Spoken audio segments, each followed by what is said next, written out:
भर में प्रसिद्ध प्रज्ञा पुरुष ओशो के लाखों करोड़ों प्रेमी उनके प्रवचनों का आनंद ले रहे हैं। ओशो द्वारा सिखाए गए ध्यान प्रयोगों से अनेक लोगों का जीवन रूपांतरित हुआ है और हो रहा है। आप भी आमंत्रित हैं। ओशो द्वारा दिया गया यह प्रवचन मीरा के गीतों पर आधारित पद घुंघरू बांध की प्रवचन माला मैंने राम रतन धन पायो से लिया गया तीसरा प्रवचन है, जो ओशो कम्यून इंटरनेशनल पूना में दिया गया है।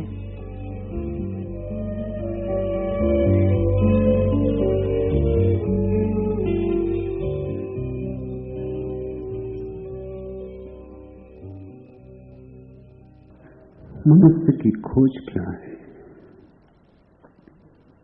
मनुष्य की खोज है अपने घर की खोज। यहां परदेश है, यहां सब वीराना है, अपना यहां कुछ भी नहीं। और यहां से जाना है, और जो थोड़ा बहुत अपना मान लोगे वो भी मौत छीन लेती। यहां घर तो कोई कभी बना नहीं पाया, यहां तो घर उजड़ने को ही बनते। यहां तो घर बन भी नहीं पाते कि उजड़ जाते। यहां हम ही नहीं टिक पाते तो हमारे बनाए घर कैसे टिकेंगे? यहां की गई मेहनत तो अकारथ जाती। आदमी की खोज उस घर की खोज है जो मिले तो सदा के लिए मिल जाए। आदमी की खोज उस घर की खोज है जो सच में घर हो, सराय ना हो। यहां तो सब सराय, धर्मशालाएं, बस रैन बसेरा है। सुबह हुई चल पड़ना होगा। बहुत मोह मत लगा लेना, सराय से बहुत ममता मत बिठा लेना। ये छूट ही जाना है, ये छूटा ही हुआ है। तुमसे पहले बहुत लोग यहां ठहरे और गए, तुम भी उसी कतार में हो। इसलिए चाहे यहां कितना ही धन हो, कितना ही पद हो, प्रतिष्ठा हो, फिर भी तृप्ति नहीं मिलती। तृप्ति यहां मिलती ही नहीं। तृप्ति का संसार से कोई संबंध ही नहीं। अक्सर ऐसा होता है कि गरीब को तो थोड़ी आशा भी रहती, अमीर की आशा भी टूट जाती। गरीब को तो लगता है कि एक मकान होगा अपना तो शांति होगी, थोड़ा धन संपत्ति होगी, सुविधा होगी, फिर सुख और चैन से रहेंगे। उसे ये पता ही नहीं कि सुख चैन यहां हो नहीं सकता। धर्मशाला में कैसा सुख चैन?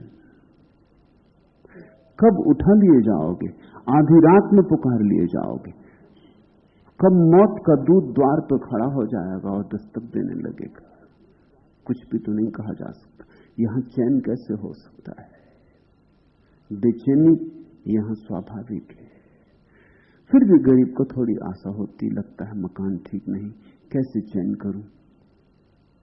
पास धन नहीं, कैसे सुखी हों? लेकिन अमीर तो बिल्कुल निराश हो जाता। धन भी है, पद भी, प्रतिष्ठा भी, महल भी, साम्राज्य भी, सब है, और उतना का उतना ही परदेश। परदेश रत्ती भर कम नहीं हुआ। और अब तो आशा भी करनी व्यर्थ है। जिससे आशा हो सकती थी वो तो है हाथ में। तो धनी से ज्यादा निराश कोई भी नहीं होता। जिनके पास है वे भी सुखी कहां, जिनके पास नहीं है वे तो दुखी हैं, ये समझ में आता है। लेकिन जिनके पास है वे भी दुखी, शायद और भी घने दुख में। आदमी सुख की तलाश करता है, लेकिन सुख शाश्वत नहीं हो सकता है। इस सूत्र पर ध्यान करना। सुख शाश्वत का लक्षण है। क्षण भंगुर में सुख नहीं हो सकता। ये जो पानी के बबूले जैसा जीवन है, इसमें तुम कितने ही भ्रम पैदा करो और कितने ही सपने देखो, सुख नहीं हो सकता। और तुम कैसे अपने को धोखा दोगे? तुम रोज देखते हो कोई चला, किसी की अर्थी उठी, तुम रोज देखते हो किसी की चिता जली, तुम रोज देखते हो लोगों को गिरते जो क्षण भर पहले तक ठीक थे, तुम जैसे थे, चलते थे, दौड़ते थे, वासनाओं से भरे थे, बड़ी महत्वाकांक्षाएं थी, और अब धूल भरी रह गई मुंह में। तुम कैसे झुटलाओगे इस सत्य को? ये इतना चारों तरफ खुदा हुआ है। इस सत्य की सब तरफ प्रमाणिकता है। रोज कोई मरता है, फूल वृक्ष से गिरता है कि फल वृक्ष से गिरता है कि आदमी पृथ्वी पर गिर जाता है। यहां हम भी ज्यादा देर नहीं हो सकते। लाख अपने मन को समझाएं, लाख अपने मन को बुझाएं और कहें कि और मरते हैं, मैं थोड़ी मरता हूं। सदा कोई और मरता है, मैं थोड़ी मरता हूं। फिर मैं अपवाद हूं, कौन जाने मैं कभी ना मरूं। मगर कैसे तुम धोखा दोगे? इतने प्रमाणों के विपरीत तुम कैसे अपने को धोखा दोगे? सारे मरघट, सारे कब्रिस्तान प्रमाण है इस बात के कि ये जगह घर नहीं। जैसे ही ये ख्याल बहुत स्पष्ट हो जाता है, कांटे की तरह चुभने लगता प्राणों में कि ये हमारा घर नहीं, तब एक खोज शुरू होती, असली घर की खोज। मीरा कहती, मैं तो गिरधर के घर जाऊं। वो असली घर परमात्मा का ही घर हो सकता है। परमात्मा यानी जो सदा है, आदमी यानी जो कभी था और कभी नहीं हो जाए। परमात्मा यानी जो सदा था, सदा है, सदा होगा। सातत्य, सनातनता, शाश्वतता, अनंतता जिसका स्वभाव है, वही विश्राम है। उसकी गोद में ही विश्राम है। फिर तुम उसे राम कहो, रहीम कहो, ये तुम्हारी मौज की बात। मीरा का नाम उसके लिए गिरधर है, गोपाल है। ये नाम का ही भेद है। नाम में बहुत मत उलझ जाना, मतलब की बात समझ लेना। आम का रस चूस लेना, गुठलियां गिनने मत बैठ जाना। तुम किस तरह उसे पुकारते हो ये तुम्हारी मौज, मगर पुकारो। पृथ्वी से जरा आंखें ऊपर उठाओ आकाश की तरफ, प्यारे को खोजो।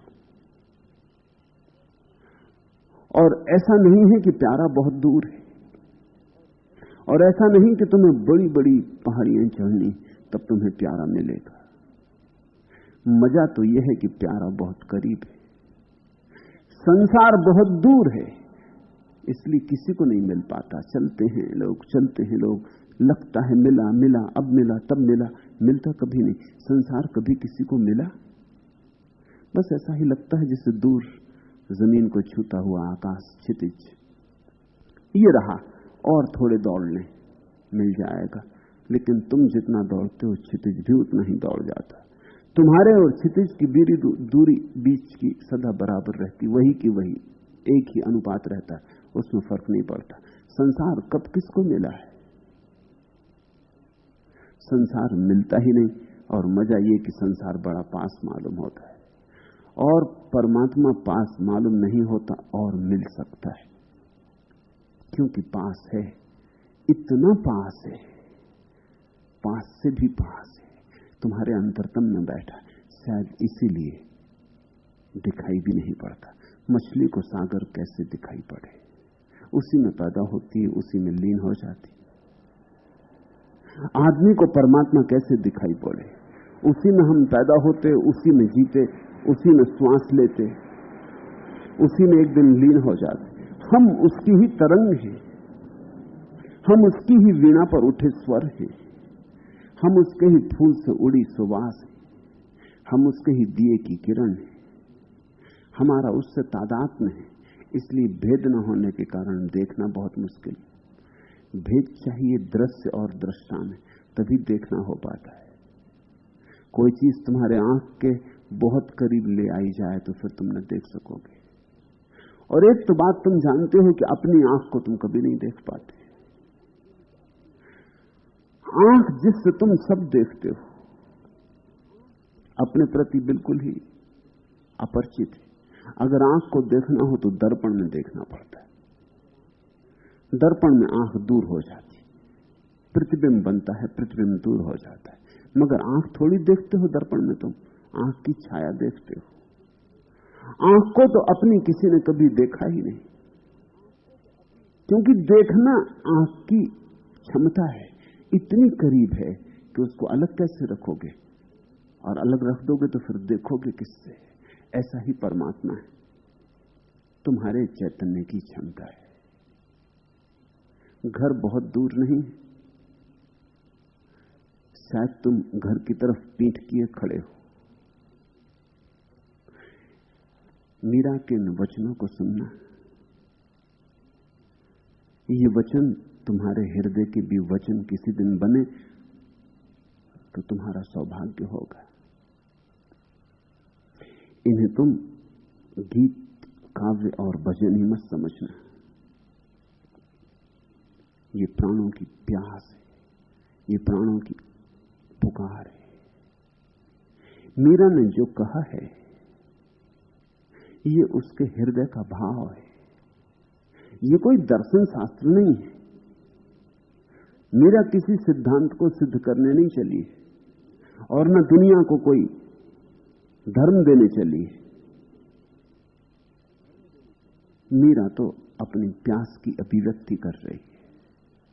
इसलिए जिन लोगों को सच में ही प्यासे होना है, वे मीरा का हाथ पकड़ लें, वे उसकी भाव भंगिमा में डूबे, वे उसके भाव को अपना भाव बना लें। गुनगुनाओ मीरा को, डुबकी लो उसमें। मैं तो गिरधर के घर जाऊं। मीरा कहती, मुझे तो अब एक ही घर याद आता है, परमात्मा का, वहीं मुझे जाना है। यहां से मुझे हटा लो, मुझे वापस बुला लो।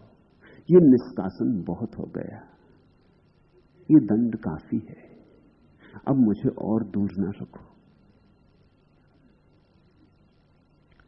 गिरधर मारो सांचो प्रीतम, देखत रूप लुभाऊं। प्रेमी तो तुम बहुत पाओगे, गली कूचे मिलते, प्रेमी तो बहुत पाओगे, लेकिन प्रेम टिकता कितनी देर? बड़े से बड़े प्रेमियों का प्रेम भी क्षणभंगुर है, बन भी नहीं पाता और बिखर जाता है। जो प्रेम बनता ही नहीं और बिखर जाता है, सपने जैसा है, पानी पे खींची एक लकीर जैसा है। इस प्रेम में और कब तक जीवन को गमाओगे? जन्मों जन्मों से इसी के पीछे भाग रहे हो, प्रेमी को खोज रहे हो, मगर असली प्रेमी को नहीं खोजते। असली प्रेमी से क्या अर्थ है मीरा का? गिरधर मारो सांचो प्रीतम। क्यों कहती है कि गिरधर मेरे सच्चे प्यारे हैं? सच्चे यानी एक बार मिल गए तो मिल गए, फिर बिछड़न नहीं होती, फिर विरह का कोई उपाय नहीं। ये जो विवाह है, एक बार हो गया तो इसमें फिर तलाक नहीं। इस पृथ्वी पर तो जितने विवाह होते सब में तलाक मौजूद ही रहता है, ना भी दो तलाक तो भी मौजूद रहता है, ना भी दो कानूनी ढंग से तो भी हो जाता है। बहुत कठिन है इस जगत में प्रेम को थिर बनाना, क्योंकि जिस मन से हम प्रेम करते हैं वही थिर नहीं है। दोनों व्यक्तियों के मन थिर नहीं है, दोनों व्यक्तियों के मन तूफान में है और दोनों थिर होने की सोच रहे हैं प्रेम में। ध्यान में जो थिर नहीं हुए वो प्रेम में कैसे थिर होंगे? एक थिर नहीं हो सका तो दो मिलकर कैसे थिर होंगे?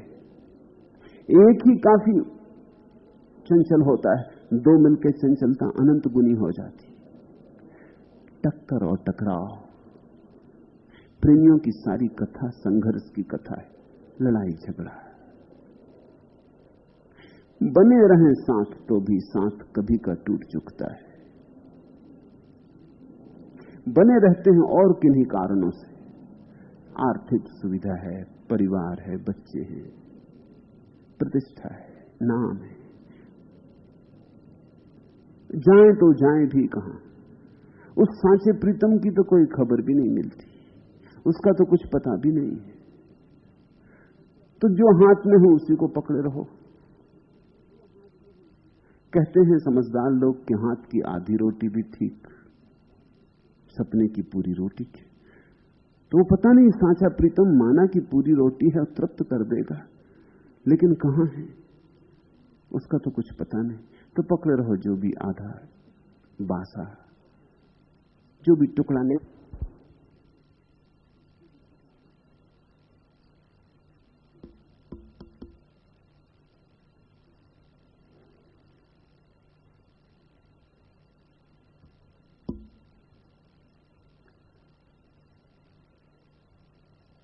अज्ञात के भय से, अपरिचित के भय से जो भी हाथ में है उसे पकड़े रहो, जकड़े रहो, छोड़ मत दो। इसलिए प्रेमियों में इतनी ईर्ष्या पैदा हो जाती। क्यों इतनी ईर्ष्या प्रेमियों में पैदा हो जाती? क्यों पत्नी पीछे पड़ी रहती पति के कि कहीं किसी और से तो कोई लगाव नहीं बन जा रहा है? पति क्यों इतना घबराया रहता है कि मेरी पत्नी कहीं किसी और के साथ तो संबंध नहीं बना लेगी? इतना भय क्या है? ये भय इसीलिए है कि यहां भरोसा हो ही नहीं सकता। पूरी संभावना यही है कि ऐसा होगा ही। पत्नी को भी पता है, पति को भी पता है। इस जगत में कोई चीज स्थिर तो होती नहीं, तो ये संबंध भी कैसे स्थिर होगा? इसकी हमें अंतश्चेतना है, यहां कुछ भी शाश्वत नहीं है, ये संबंध भी कैसे शाश्वत होगा? तो भयभीत हम पहले से ही हैं, पहले से ही सुरक्षा कर रहे हैं कि बांध लें ईर्ष्या के जाल में। पति पत्नी एक दूसरे पर पहरा देते रहते, और जरा सा मौका उन्हें लगा कि दूसरा स्वतंत्र होने की कोशिश कर रहा है कि अपनी पूरी शक्ति लगा देते हैं उस स्वतंत्रता को नष्ट करने में। यह कैसा प्रेम हुआ जो स्वतंत्रता की गर्दन दबा डालता हो, जो स्वतंत्रता को फांसी लगा देता हो? सच्चा प्रेम तो स्वतंत्रता लाता है। सच्चे प्रेम में तो ईर्ष्या की कोई झलक ही नहीं होती, सच्चे प्रेम में तो ईर्ष्या की छाया भी नहीं होती, सच्चे प्रेम में तो श्रद्धा अनंत होती। मगर सच्चा प्रेम सच्चे प्रीतम से ही हो सकता है, इन छायाओं से नहीं बन सकेगा। यहां कैसे भरोसा करो किसी पर? जिस पति पर तुमने भरोसा किया, जिस पत्नी पर तुमने भरोसा किया, उसकी सांस बंद हो जाए, कल जीवन खो जाए, क्या करोगे? और मन ऐसा चंचल है, आज तुमसे लगाव है, कल किसी और से हो जाए। मन इतना चंचल है, मन इतना क्षुद्र है, मन व्यर्थ में इतना उत्सुक है। कल कोई और धनी मिल जाए, कोई और सुंदर देह का व्यक्ति मिल जाए, कल कोई और रूपवान मिल जाए तो बात खत्म हो गई। परमात्मा से और रूपवान तो पाया नहीं जा सकता, और परमात्मा से और धनी भी नहीं पाया जा सकता। परमात्मा से और ऊपर तो कोई है नहीं। इसलिए परमात्मा के साथ जो प्रेम बन जाता है, उसमें कोई प्रतिस्पर्धा, कोई ईर्ष्या नहीं जन्मती। और फिर परमात्मा के साथ ये भी भय नहीं है कि वो तुम्हें छोड़ दे। तुम्हें पकड़े ही हुए है, तुम चाहे उसे पकड़ो या ना पकड़ो, उसका हाथ तुम्हारे हाथ में है ही। तुम जब सोचते हो, तुमने परमात्मा का ध्यान भी नहीं किया, विचार भी नहीं किया, तब भी वही तुम्हें संभाले हुए। अन्यथा कौन तुम्हारे भीतर श्वास लेगा? कौन तुम्हारे खून को दौड़ाएगा रगों में? कौन तुम्हारे हृदय में धड़केगा?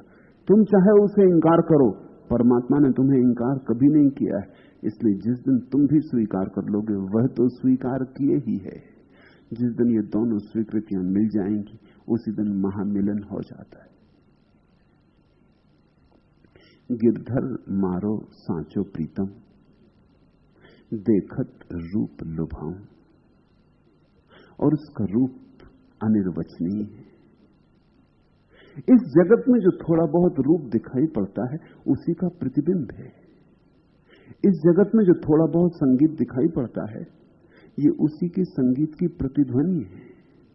किसी स्त्री के चेहरे पर कभी तुम्हें अगर रूप दिखाई पड़ा है तो सावधानी बरतना, जरा गौर से देखना, वो रूप उसकी ही झलक है। किसी फूल में अगर सौंदर्य मालूम पड़ा है, जरा ध्यान से बैठ जाना फूल के पास, जरा गहरे में खोजना और तुम पाओगे वो सौंदर्य उसी का है। चांतारों में, पर्वत पहाड़ों में, सागरों नदियों में, चारों तरफ जो हजार हजार रूपों में प्रकट हो रहा है वो उसी का रूप है, वो अरूप का ही रूप है। ये सब चेहरे उसी के, ये सब रंग ढंग उसी के, ये सब अदाएं उसी की। एक बार सांचे प्रीतम से संबंध जुड़ने लगे और उसका रूप दिखाई पड़ने लगे तो फिर सभी रूप उसी में समाहित हो जाते। जैसे सभी नदियां सागर में गिर जाती, ऐसे सभी रूप उसी एक रूप में समा जाते।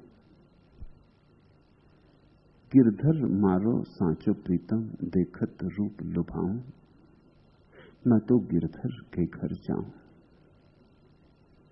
इस जगत की पीड़ा यही है कि प्रेम की हमारे भीतर आकांक्षा तो है और जगत में उसकी तृप्ति का कोई उपाय नहीं। इसलिए जितने प्रेमी इस जगत में कष्ट पाते हैं दूसरे लोग नहीं पाते। दूसरे तो कठोर है, दूसरों ने तो पत्थर कर लिया है दिल, वो प्रेम की झंझट में ही नहीं पड़ते। इसे समझना, प्रेम उपद्रव है क्योंकि प्रेम की प्यास है और यहां कोई भी व्यवस्था नहीं है उसकी तृप्ति हो सके। परमात्मा ने वो आयोजन रखा है, प्रेम की प्यास दी है और प्रेम का कोई उपाय यहां तृप्त करने का दिया नहीं, ताकि तुम यहां भटक ना जाओ, ताकि तुम घर लौट ही आओ, ताकि तुम्हें घर लौटना ही पड़े। प्यास तुम्हारे रोए रोए में भर दी। इसलिए ऐसा आदमी खोजना कठिन है जो प्रेम पाके आनंदित न होता हो। ऐसा आदमी खोजना कठिन है जो जाने अनजाने प्रेम न पाना चाहता हो। छोटे से बच्चे से लेकर, दूह मुहे बच्चे से लेकर मृत्यु सैया पर पड़े बूढ़े आदमी तक सतत हम प्रेम के लिए टटोलते रहते, खोजते रहते, कहां से मिल जाए, कैसे मिल जाए, और यहां कभी मिलता नहीं। ये परमात्मा की बड़ी अनुकंपा है। प्रेम की प्यास दी है और प्रेम को तृप्त करने का कोई उपाय नहीं दिया है। इसलिए एक न एक दिन टकरा टकरा कर, भटक भटक कर, द्वार दीवालों को खटका खटका के ये बात समझ में आई जाती है कि अगर प्रेम को तृप्त करना है तो तृप्ति का उपाय परमात्मा में है और कहीं नहीं। जिस दिन ये बोध होता है उसी दिन व्यक्ति धार्मिक होता है।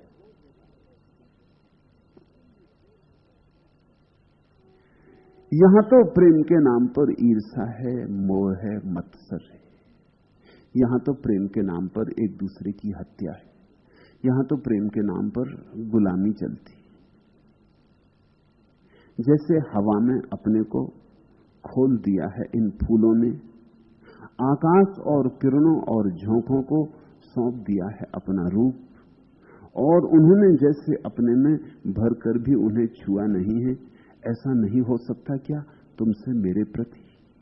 नहीं हो सकता शायद, और इसी का रोना है, या ऐसा भी किसी दिन होना है। तुम्हारे वातावरण में डाल दी है कितनी बार मैंने अपनी आत्मा, तुमने उसे या तो अपने अंक में ही नहीं लिया या फिर इतना अधिक खींच लिया है जितना तुम्हें न पा सकने पर मैंने जीवन को छाती तक खींच लिया है। क्यों नहीं रह सकते हम परस्पर फूल और आकाश की तरह? यह नहीं हो सकता शायद, और इसी का रोना है, या ऐसा भी किसी दिन होना है। देखा तुमने फूल और आकाश को? आकाश फूल पर कोई बंधन नहीं डालता। फूल आकाश से कुछ अपेक्षाएं नहीं रखता। आकाश फूल को अवसर देता है खिल जाने का। फूल अपना सब लुटा देता, अपनी सारी निधि। जब खिल जाता तो सारी सुवास आकाश को लुटा देता। लेन देन तो खूब होता है, लेकिन शर्तबंदी बिल्कुल नहीं।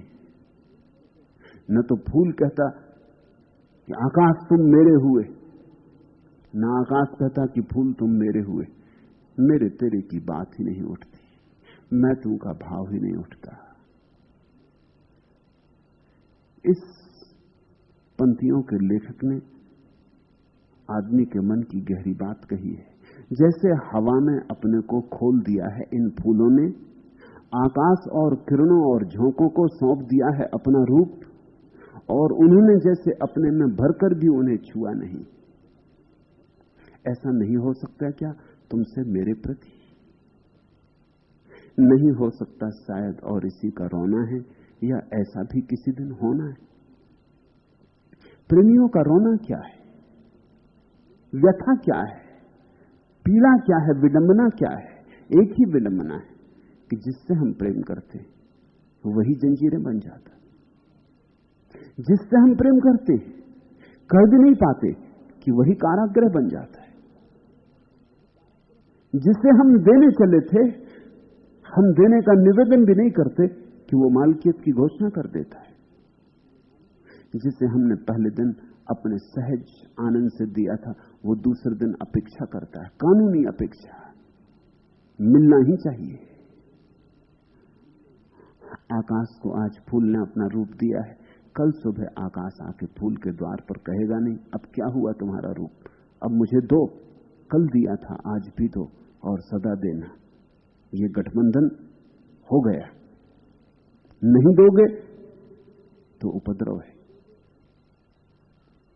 न तो फूल ही कल आके आकाश से कहता कि कल मुझे खिलाया था,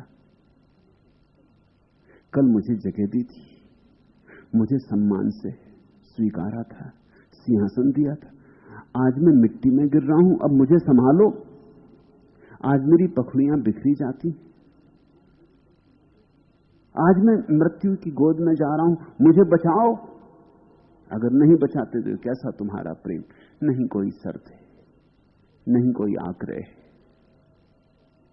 न तो आकाश फूल को छूता, न फूल आकाश को छूता, और लेन देन पूरा हो जाता है।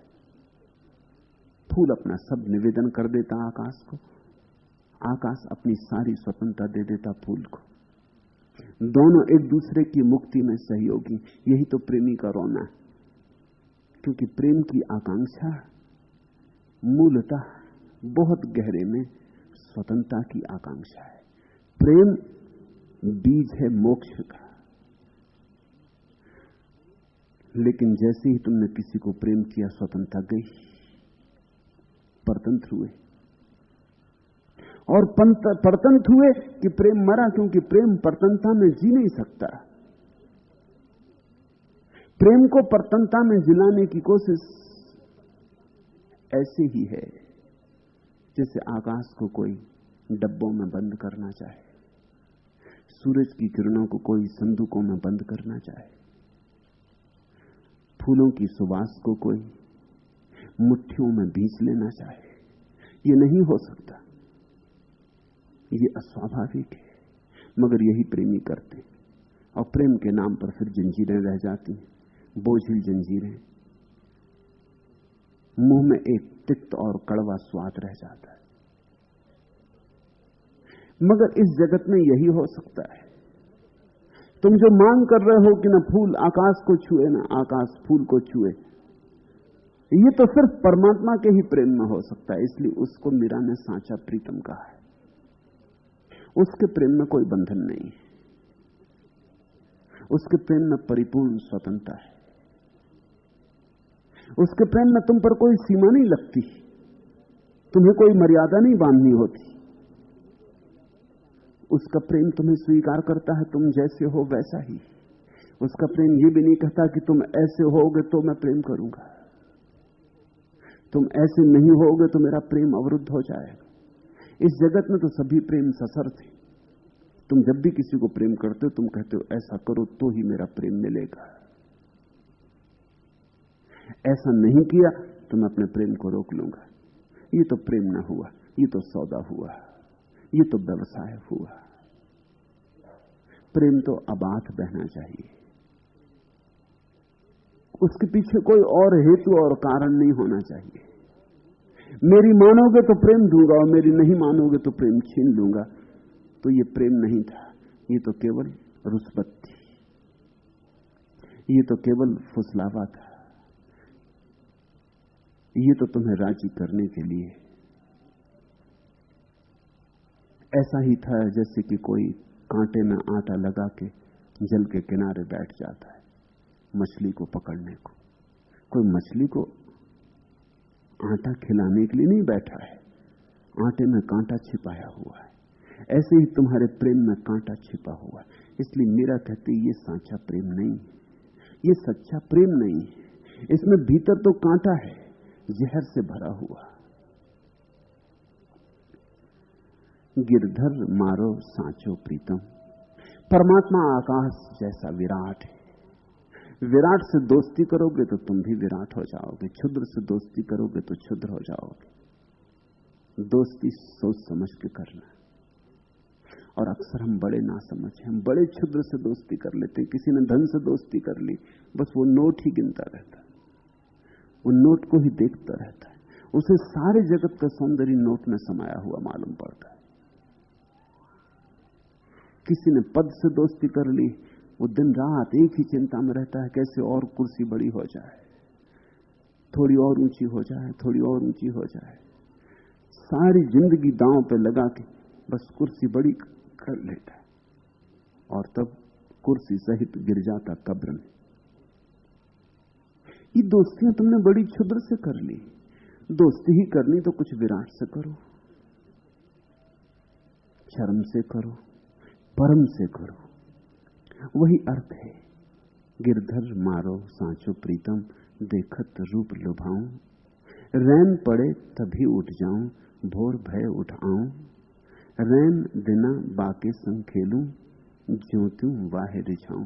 मीरा कहती है कि दिन हो कि रात बस एक ही समाया है हृदय में, सुबह हो कि सांझ बस एक ही समाया है हृदय में। सांझ भी उसकी पूजा को उठाती हूं, रात पड़ते ही उसकी याद से भर जाती हूं। उसके ही सपने आंखों में तैरते, हृदय में उसकी ही रसधार बहती, और सुबह उठते भी उसी की प्रभाती, उसी का नाम स्मरण। रोआ रोआ उसी की धुन से भरा है। रैन पड़े तभी उठ जाऊं, भोर भय उठाऊं। रैन दिना बाके संग खेलूं। सुबह हो कि सांझ, दिन हो कि रात, एक खेल चल रहा है उस प्यारे के संग। जिन्होंने इस रस को कभी नहीं जाना वो समझेंगे पागलपन।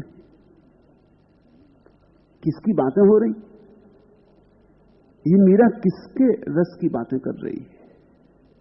जिसने नहीं जाना है इस प्रेम को, उसके लिए ये बातें बिल्कुल ही बेबूझ मालूम पड़ेंगी। बेबूझ ही नहीं, विक्षिप्त मालूम पड़ेंगी।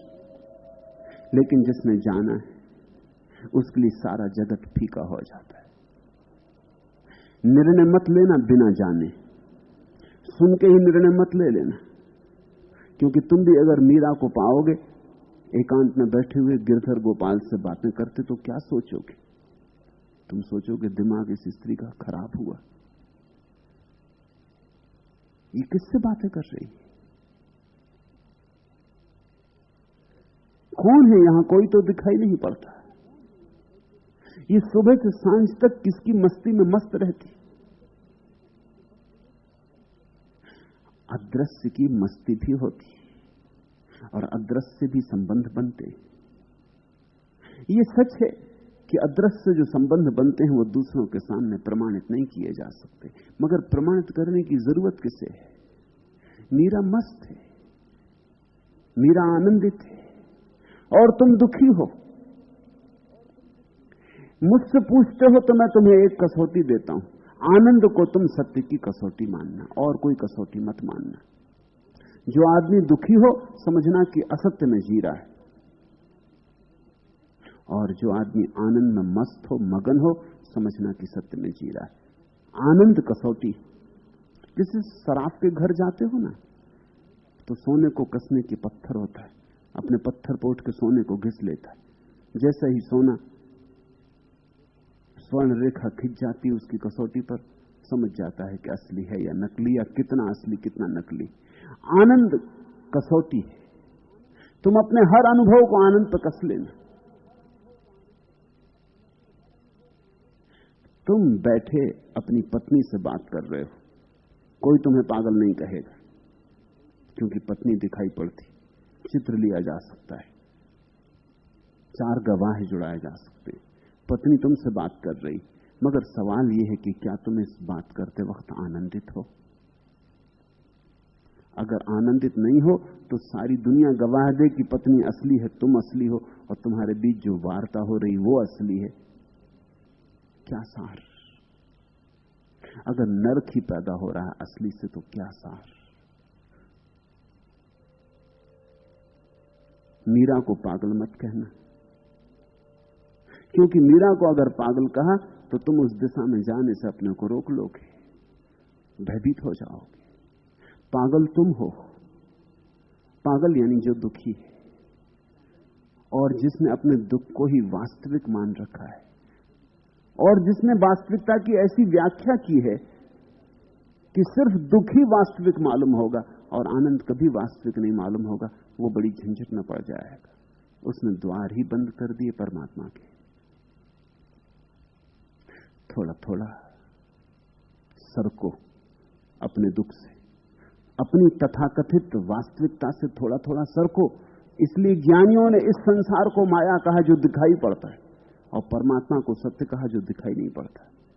ये संसार तो है, चारों तरफ दिखाई पड़ रहा है, हर जगह टक्कर लग जाती है, परमात्मा तो कहीं दिखाई नहीं पड़ रहा है। अजीब थे ये लोग भी जिन्होंने कहा कि परमात्मा सच है जो दिखाई नहीं पड़ता, और जो दिखाई पड़ता है वो झूठ है, माया है, सपना है। रात भी तो तुम्हें सपना दिखाई पड़ता है, दिखाई पड़ने में कोई कमी नहीं होती। सुबह उठ के पाते हो कि सपना था, ऐसे ही एक दिन जब मौत आएगी द्वार पर, पाओगे कि सब सपना था, मगर तब बहुत देर हो जाएगी। उसके पहले थोड़ा उपयोग का, अवसर का उपयोग कर लो। आनंद को कसौटी समझो, अपने जीवन की हर अनुभूति को आनंद पर कसो। किससे आनंद उपलब्ध हो रहा है, इससे मस्ती सघन हो रही है, इससे मगन भाव आ रहा है। अगर आ रहा है तो छोड़ो फिक्र विज्ञान क्या कहता, तुम ठीक राह पर हो। जैसे कोई बगीचे के करीब आता है तो धीरे धीरे हवाएं ठंडी होने लगती, बगीचा दिखाई भी ना पड़ता हो तो भी तुम अनुभव करते हो कि तुम ठीक दिशा में जा रहे हो, हवाएं ठंडी होने लगी। फिर और करीब आते हो, अभी भी बगीचा दिखाई नहीं पड़ता है, हो सकता है पहाड़ी की ओट में छुपा हो, लेकिन अब फूलों की गंध भी आने लगती। तब तुम जानते हो कि निश्चित हम ठीक दिशा में, यद्यपि अभी कुछ भी दिखाई नहीं पड़ता है। और करीब आते हो तो पक्षियों के गीत सुनाई पड़ने लगते, यद्यपि अभी कुछ भी दिखाई नहीं पड़ता। और करीब आते हो तो देखते हो कि 2 आदमी पास से गुजर गए उस दिशा से आते हुए, और उनके वस्त्रों में फूलों की सुवास थी, वे बगीचे से ही आते होंगे। और प्रमाण मिल रहा है, जैसे जैसे तुम्हारे जीवन में आनंद बढ़े, शांति बढ़े, मस्ती बढ़े, समाधि बढ़े, समझना कि परमात्मा की तरफ जा रहे, उसकी संगत करना, उसके पास बैठना। भगत देख राजी हुई, जगत देख रोई। उसके साथ बिगड़ना, वो ले जाए जहां वहां जाना। रैन दिना वाके संग खेलूं, ज्योति हूं वाह रिझाऊं। और मीरा कहती उसे रिझाती हूं जैसे बनता। जिस तरह भी बन जाता। कभी रूठ जाती हूं, कभी रिझाती हूं, कभी नाराज हो जाती हूं, कभी प्रेम की बातें करती हूं, कभी फुसलाती हूं, कभी गीत गाती हूं। ज्यों त्यों वाही रिझाऊं। इसलिए मैंने कहा कि भक्त का भाव बदलता रहता मौसम की तरह।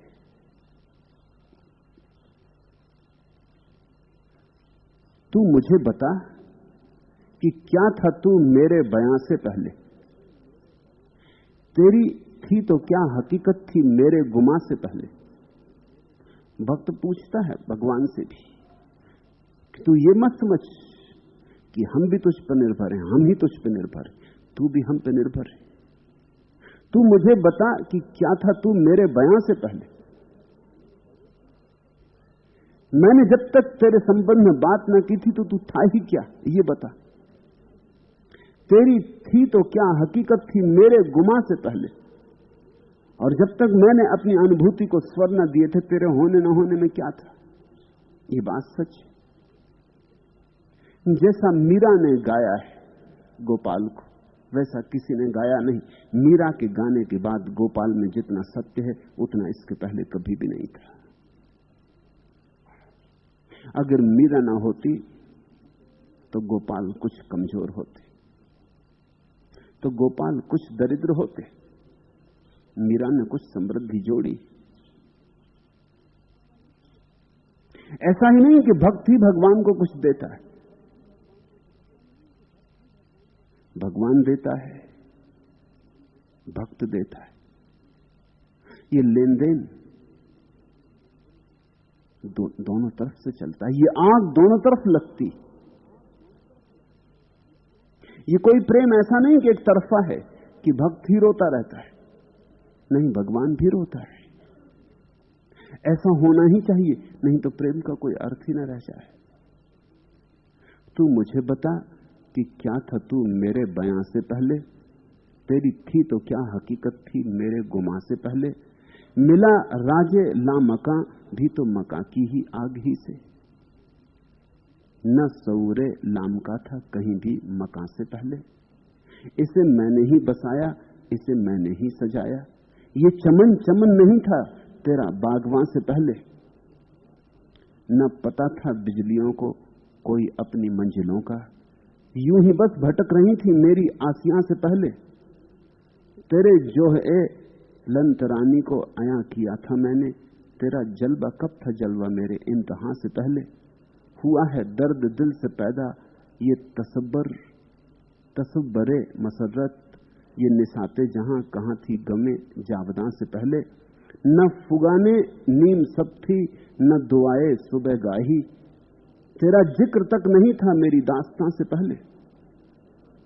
भक्त कहता है न कोई भजन था न कोई कीर्तन था, न सुबह कोई प्रभाती करता था, न संध्या कोई तेरा गीत गाता था, न मंदिरों में कोई घंटियां बजती थी, न दीप सजाए जाते थे, न धूप जलाई जाती थी, न पूजा के आरती के थाल उतारे जाते थे, न फुगाने नीम सब थी, न तो संध्या को मंदिरों की घंटियां बजती थी और संध्या की प्रार्थना या नमाज होती थी, न दुआए सुबह गाई और न सुबह की कोई प्रार्थना थी।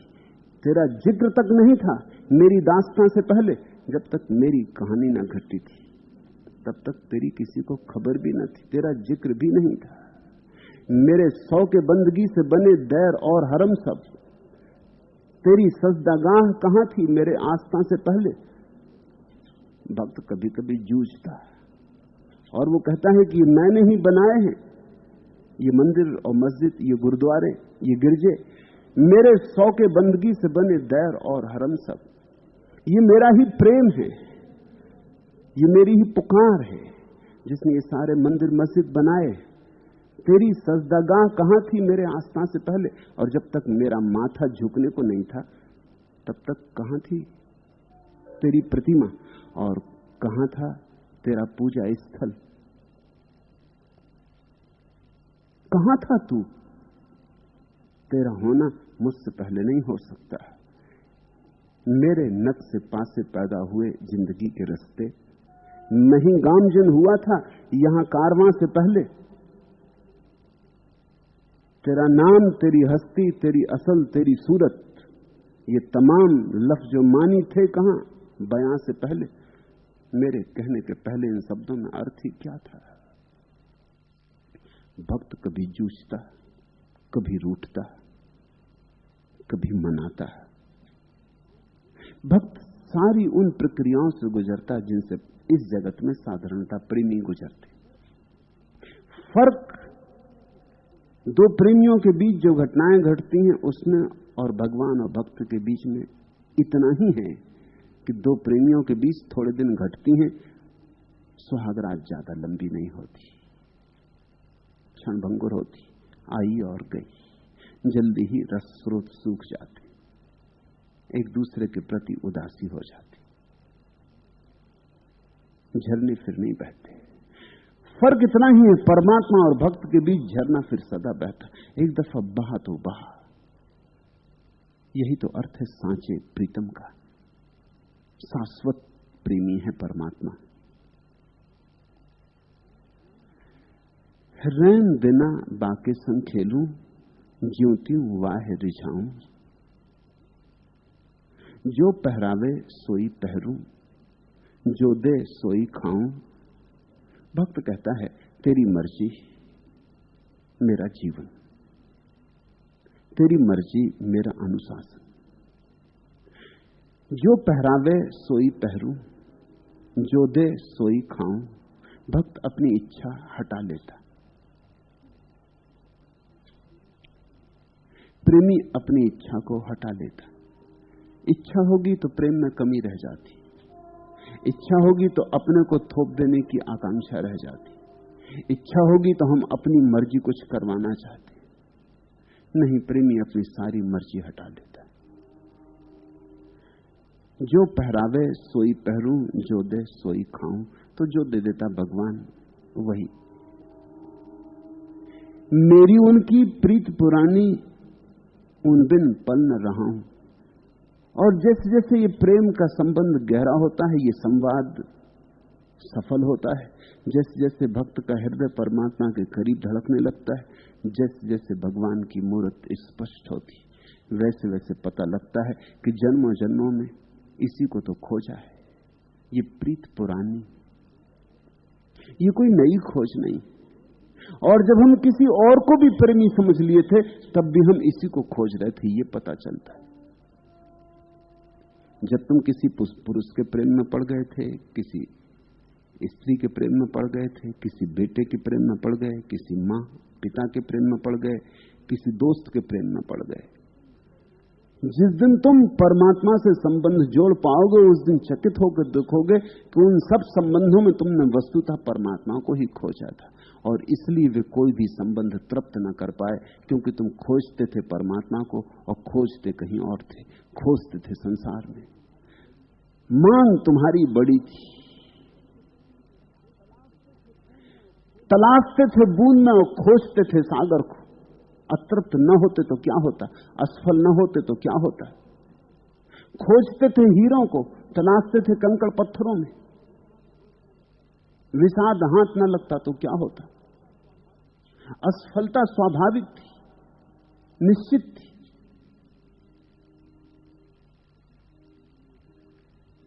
मेरी उनकी प्रीत पुरानी, उन बिन पल न रहा हूं। और यह मैं तुमसे कहना चाहता हूं, ये मीरा का ही अनुभव नहीं, ये जिन्होंने जाना सभी का अनुभव है कि हमारा प्रेम एक ही है, वो परमात्मा है।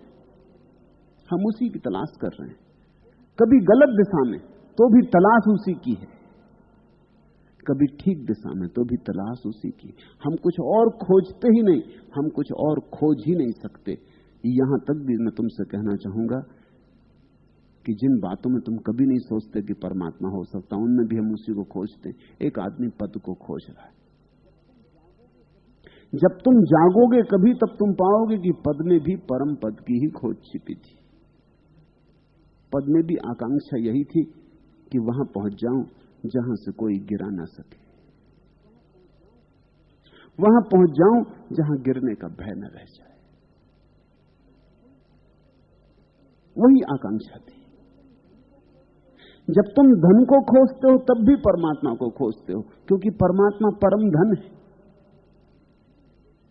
हालांकि धन में मिलेगा नहीं, लेकिन धन में उसी की तुम्हारी आकांक्षा है। जब तुम धन की इतनी वासना करते हो तो तुम्हारी मूल वासना है क्या? गरीब आदमी को सीमा मालूम पड़ती। आज गरीब आदमी ने एक राह से गुजरती कार देखी, वो नहीं खरीद सकता, सीमा आ गई, छाती महसूस कर रह गया। पैसा होते तो खरीद लेता, पैसा होते तो थोड़ी स्वतंत्रता होती, सीमा थोड़ी इतने करीब ना होती। धनी को क्या सुविधा है? धनी को यही सुविधा है कि उसकी जो मौज हो खरीद ले, जो चाहिए वो पाले। उसके पास जरा बड़ी रस्सी है, वो जरा लंबा घेरा ले सकता है। गरीब की फांसी बिल्कुल लगी है, उसके पास रस्सी है ही नहीं, बस वो वहीं कोल्हू के बैल की तरह छोटे से घेरे में घूमता रहता। किसी को 100 रुपए का घेरा है तो 100 रुपए वाली रस्सी उसी के पास घूमता रहता।